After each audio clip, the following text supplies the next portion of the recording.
Shalom Bapak Ibu dan saudara-saudara yang terkasih di dalam Tuhan. Kebenaran saat ini berjudul membangun diri. Saudara-saudara, proses menjadi tua itu berlangsung secara otomatis.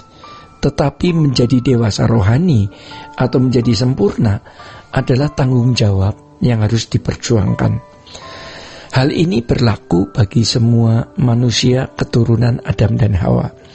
Kalau Adam dan Hawa sukses menjadi dewasa, sukses menjadi sempurna, sukses segambar dan serupa dengan Allah, maka keturunannya tidak akan mengalami proses penuaan dan kematian. Tetapi karena secara nyata Adam dan Hawa gagal, sebagai akibatnya ia harus mengalami proses penuaan dan kematian yang mengakibatkan itu terjadi pada semua manusia dan keturunannya, mengalami proses yang sama, penuaan, kematian, bahkan kebinasaan. Artinya terpisah dari Allah. Manusia ada di bawah bayang-bayang maut atau kebinasaan. Manusia hidup di luar persekutuan dengan Allah. Manusia hidup dikuasai kodrat, dan semua keturunannya telah menjadi manusia yang tidak sesuai dengan maksud manusia itu diciptakan.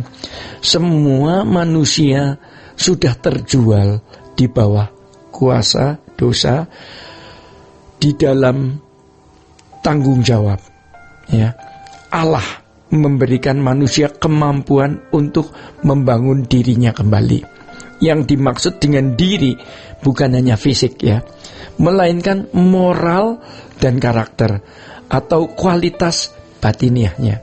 Saudara-saudara, hal ini dimaksudkan agar manusia dapat menjadi makhluk yang dapat bersekutu dengan Allah. Di balik pernyataan Allah di dalam Kejadian 2 ayat 16-17, ada sesuatu hal yang harus ditangkap secara implisit. Jadi Allah bermaksud agar manusia tidak gagal menjadi manusia yang sesuai dengan rancangan Allah semula. Jadi saudara-saudara, terwujudnya realisasi rancangan Allah di dalam kehidupan manusia juga ditentukan oleh peran kita, oleh peran manusia itu sendiri. Allah memiliki bagian, manusia juga memiliki bagian. Manusia dirancang Allah bukan membangun dirinya di atas dasar apa yang baik dan jahat, tetapi manusia harus dibangun di atas dasar apa yang diinginkan atau dikehendaki oleh Allah.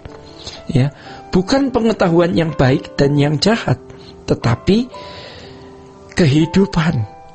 Dalam hal ini hukumnya bukan tatanan baik dan jahat dari sumber lain, tetapi tatanannya adalah Allah sendiri.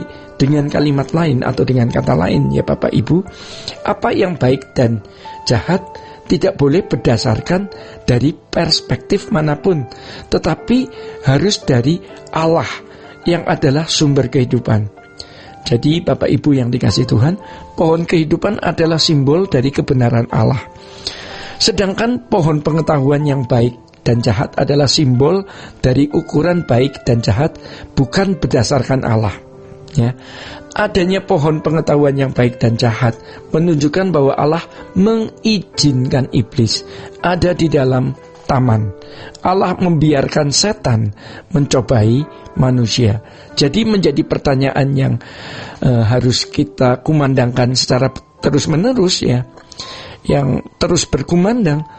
Pertanyaannya seperti ini: mengapa Allah mengizinkan oknum itu ada di dalam taman sehingga menggoda Adam dan Hawa?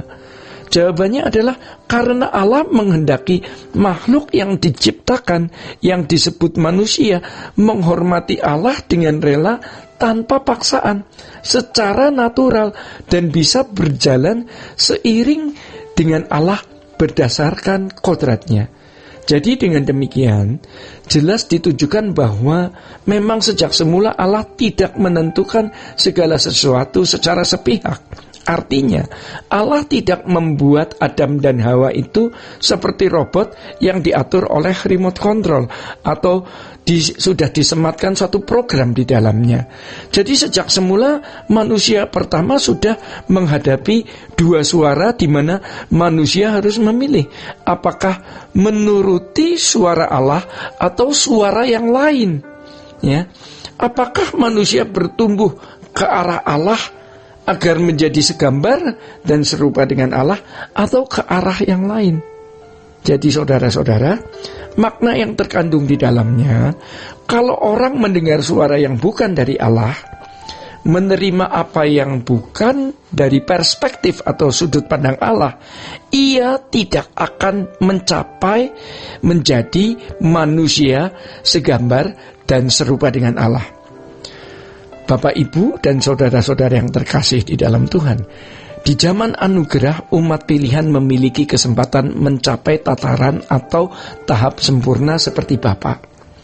Sebab manusia yang menjadi umat pilihan, ya, umat yang ditebus oleh darah Yesus, mendapat pembenaran, bisa berinteraksi dengan Allah, diberi Roh Kudus, dan memiliki Injil kebenaran. Bapak, Ibu, dan saudara-saudara, hukum diberikan kepada manusia agar manusia menjadi tertib. Tertib dalam ukuran kebaikan manusia yang relatif. Relatif sesuai dengan hukum yang dipahami. Di tempat A berbuat ini bisa salah, di tempat B bisa tidak salah. Tetapi kesediaan menaati hukum itu tetap dinilai baik. Jadi manusia bisa mencapai kebaikan yang relatif. Artinya tergantung dari sudut pandang hukum yang dipahami. Tetapi kalau Tuhan menjadi hukum kita, itu tidak relatif sifatnya. Sebab Allah itu Allah yang berdaulat. Kehendak Allah tidak relatif, mutlak, ya. Kehendak Allah itu mutlak berdasarkan apa yang Dia ingini. Maka umat pilihan harus mengerti panggilannya untuk membangun dirinya dengan pola yang Allah kehendaki.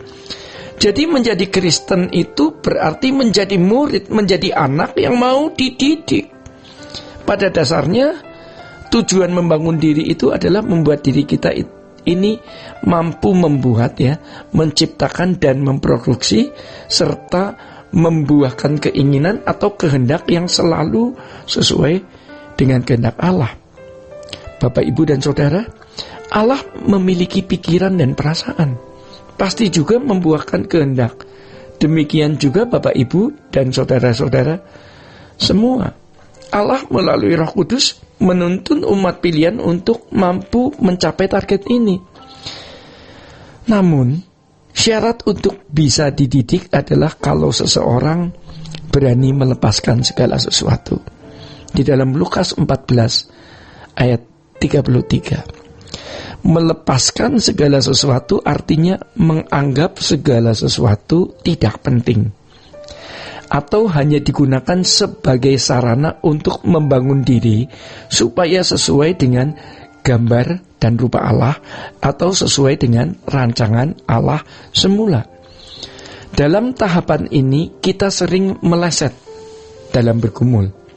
Kita memang bukan orang jahat, tetapi kita meleset karena kita tidak berambisi dengan sepenuhnya untuk menjadi sempurna seperti Bapa atau serupa dengan Yesus. Sekarang kita mau berubah, walau tentu berat, tetapi puji Tuhan, ya. Tetapi puji Tuhan, ya. Lewat didikan, lewat hajaran dan pukulan, mau tidak mau, Bapak, Ibu, dan saya, Bapak, Ibu, dan saudara diarahkan ke situ. Jadi kalau kita studi, kita kerja, kita menikah, apapun itu demi membangun diri semakin serupa dengan Tuhan Yesus. Bapak, Ibu, dan saudara-saudara yang dikasihi Tuhan, demikian kebenaran pada saat ini.